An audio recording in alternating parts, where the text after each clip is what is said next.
Welcome to Obscure Knowledge, a place where forgotten stories and unsettling truths resurface from the shadows. Tonight, we descend into the depths of terror and cosmic dread. Prepare yourself for Dagon, a tale by H.P. Lovecraft. I am writing this under an appreciable mental strain, since by tonight I shall be no more. Penniless, and at the end of my supply of the drug which alone makes life endurable, I can bear the torture no longer, and shall cast myself from this garret window into the squalid street below. Do not think from my slavery to morphine that I am a weakling or a degenerate. When you have read these hastily scrawled pages, you may guess, though never fully realize, why it is that I must have forgetfulness or death. It was in one of the most open and least frequented parts of the broad Pacific that the packet on which I was supercargo fell a victim to the German sea raider. The Great War was then at its very beginning, and the ocean forces of the Hun had not completely sunk to their later degradation, so that our vessel was made legitimate prize, while we of her crew were treated with all the fairness and consideration due us as naval prisoners. So liberal indeed was the discipline of our captors, that 5 days after we were taken, I managed to escape alone in a small boat with water and provisions for a good length of time. When I finally found myself adrift and free, I had but little idea of my surroundings. Never a competent navigator, I could only guess vaguely by the sun and stars that I was somewhat south of the equator. The weather kept fair, and for uncounted days I drifted aimlessly beneath the scorching sun, waiting either for some passing ship or to be cast on the shore of some habitable land. But neither ship nor land appeared, and I began to despair in my solitude upon the heaving vastness of unbroken blue. The change happened whilst I slept. Its details I shall never know, for my slumber, though troubled and dream-infested, was continuous. When at last I awaked, it was to discover myself half sucked into a slimy expanse of hellish black mire, which extended about me in monotonous undulations as far as I could see, and in which my boat lay grounded some distance away. Though one might well imagine that my first sensation would be of wonder at so prodigious and unexpected a transformation of scenery, I was in reality more horrified than astonished, for there was in the air and in the rotting soil a sinister quality which chilled me to the very core. The region was putrid with the carcasses of decaying fish and of other less describable things which I saw protruding from the nasty mud of the unending plain. Perhaps I should not hope to convey in mere words the unutterable hideousness that can dwell in absolute silence and barren immensity. There was nothing within hearing, and nothing in sight, save a vast reach of black slime, yet the very completeness of the stillness and homogeneity of the landscape oppressed me with a nauseating fear.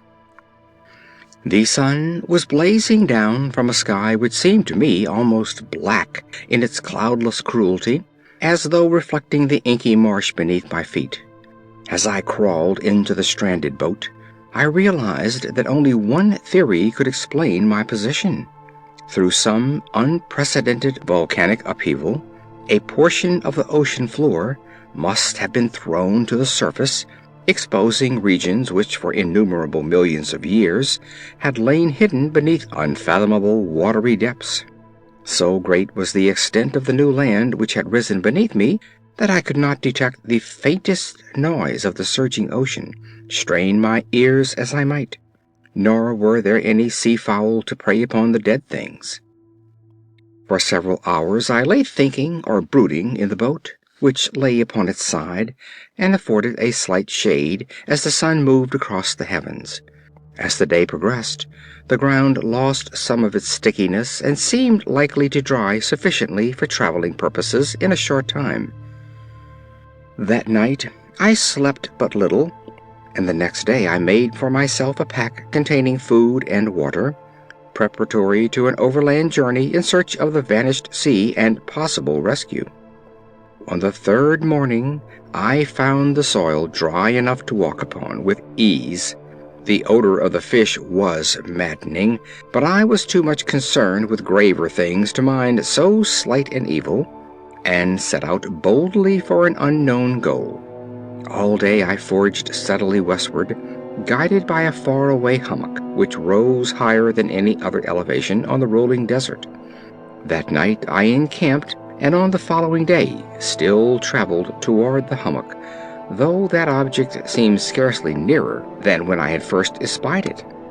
By the fourth evening I attained the base of the mound, which turned out to be much higher than it had appeared from a distance, an intervening valley setting it out in sharper relief from the general surface. Too weary to ascend, I slept in the shadow of the hill. I know not why my dreams were so wild that night, but ere the waning and fantastically gibbous moon had risen far above the eastern plain, I was awake in a cold perspiration, determined to sleep no more. Such visions as I had experienced were too much for me to endure again, and in the glow of the moon I saw how unwise I had been to travel by day. Without the glare of the parching sun, my journey would have cost me less energy. Indeed, I now felt quite able to perform the ascent which had deterred me at sunset. Picking up my pack, I started for the crest of the eminence. I have said that the unbroken monotony of the rolling plain was a source of vague horror to me, but I think my horror was greater when I gained the summit of the mound and looked down the other side into an immeasurable pit or canyon whose black recesses the moon had not yet soared high enough to illuminate.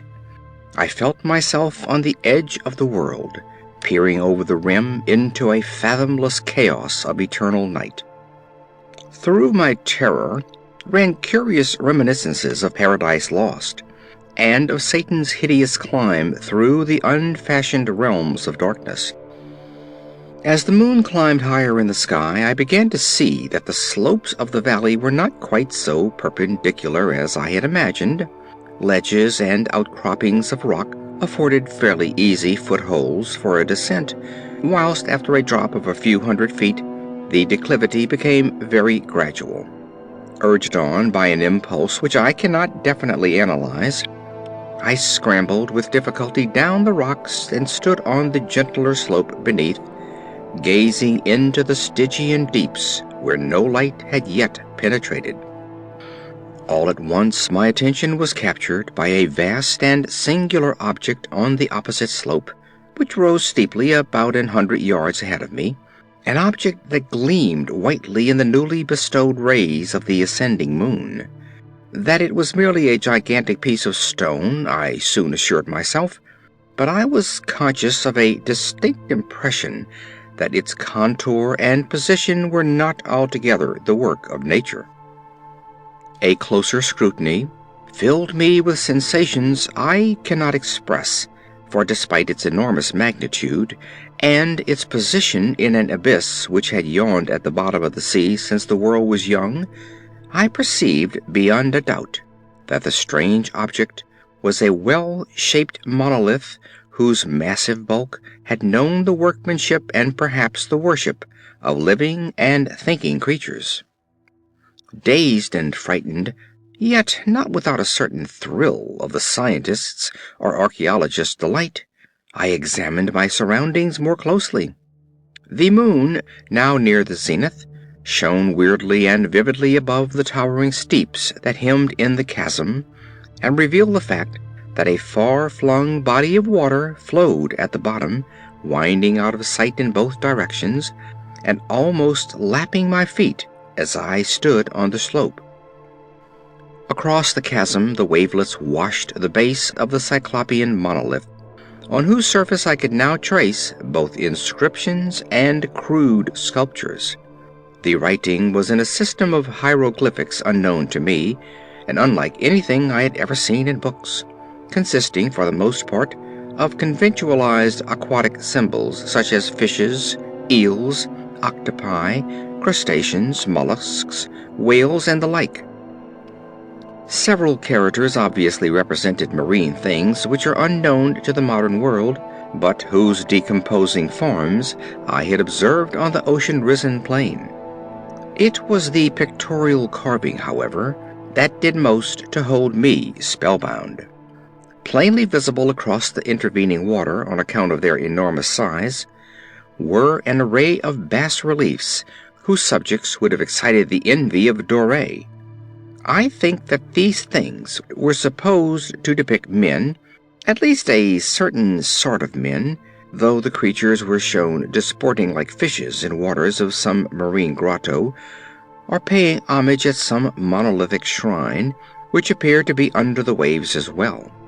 Of their faces and forms I dare not speak in detail, for the mere remembrance makes me grow faint.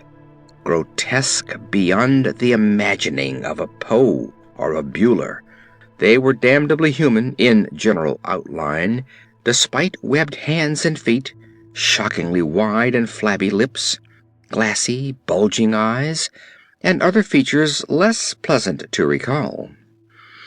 Curiously enough, they seem to have been chiseled badly out of proportion with their scenic background, for one of the creatures was shown in the act of killing a whale, represented as but little larger than himself. I remarked, as I say, their grotesqueness and strange size, but in a moment decided that they were merely the imaginary gods of some primitive fishing or seafaring tribe, some tribe whose last descendants had perished eras before the first ancestor of the Piltdown or Neanderthal man was born. Awestruck at this unexpected glimpse into a past beyond the conception of the most daring anthropologist, I stood musing whilst the moon cast queer reflections on the silent channel before me. Then, suddenly, I saw it. With only a slight churning to mark its rise to the surface, the thing slid into view above the dark waters.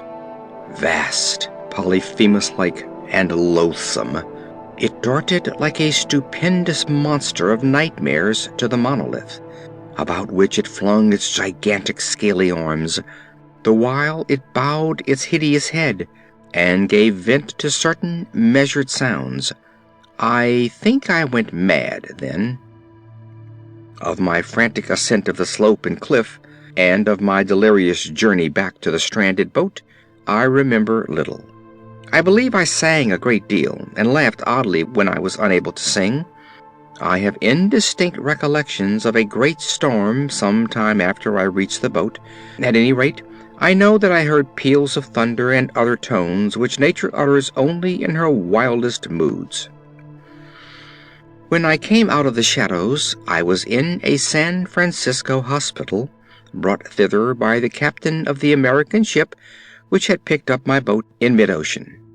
In my delirium I had said much, but found that my words had been given scant attention. Of any land upheaval in the Pacific, my rescuers knew nothing, nor did I deem it necessary to insist upon a thing which I knew they would not believe. Once I sought out a celebrated ethnologist, and amused him with peculiar questions regarding the ancient Philistine legend of Dagon, the fish god, but soon perceiving that he was hopelessly conventional, I did not press my inquiries. It is at night, especially when the moon is gibbous and waning, that I see the thing. I tried morphine, but the drug has given only transient secrece, and has drawn me into its clutches as a hopeless slave.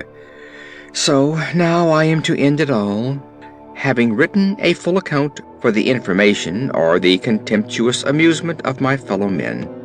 Often I ask myself if it could not have all been a pure phantasm, a mere freak of fever, as I lay sun-stricken and raving in the open boat after my escape from the German man-of-war.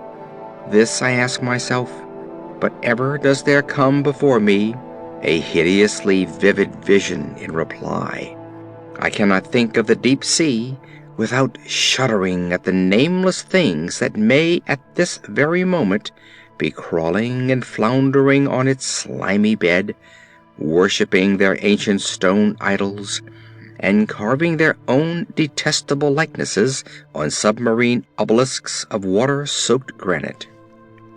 I dream of a day when they may rise above the billows, to drag down in their reeking talons the remnants of puny, war-exhausted mankind, of a day when the land shall sink and the dark ocean floor shall ascend amid universal pandemonium. The end is near.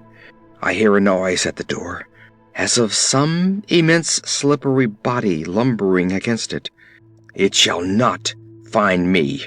God, that hand! The window! The window!